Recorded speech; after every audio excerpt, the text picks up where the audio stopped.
Hey guys, this is a video in my TI-30XS Multiview tutorial series. In this video, I'm going to demonstrate two ways to reset your TI-30XS Multiview to default settings. I'll also explain what happens when you reset the TI-30XS Multiview. Without further ado, let's get to it. When you reset your TI-30XS Multiview, your calculation history will be cleared. Any stored statistical data is also cleared. I already covered statistical operations in a separate video in the series.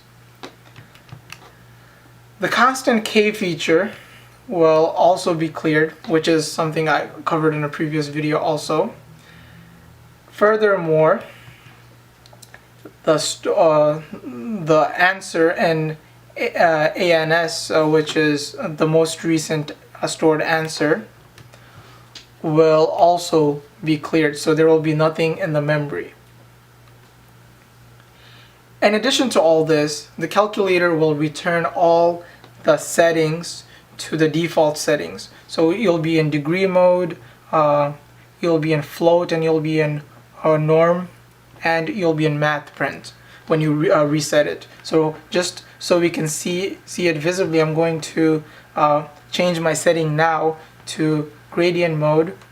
So just press enter when it's on gradient, and I'm going to change the float to, let's say, 3. So this is what the setting looks like now, and after I reset it, it's going to look a little different. So let's quit. So second mode to quit. I'm going to clear the screen just so you can see what happens when we reset. So press second and the 0 button to choose reset, and then select yes to approve reset.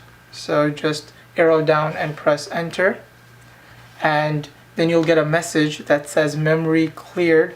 Press clear, and that message disappears, and now there are no more calculations in history. There are no more stored statistical data. Also, the mode has been reset. We're in degree mode, we're in norm, the float has been set to float, and then the print is math print. Let's quit this. In addition, the K feature, there's nothing there anymore, so let's quit this also. And likewise, there's nothing stored as answer, so that's 0. Now, I said I would show another way to reset, and another way to reset is just press the on and clear button simultaneously, and notice that we get the same message, memory cleared. So these two methods of resetting have the same effect. You can choose which one you want to use, and that's that. There you have it.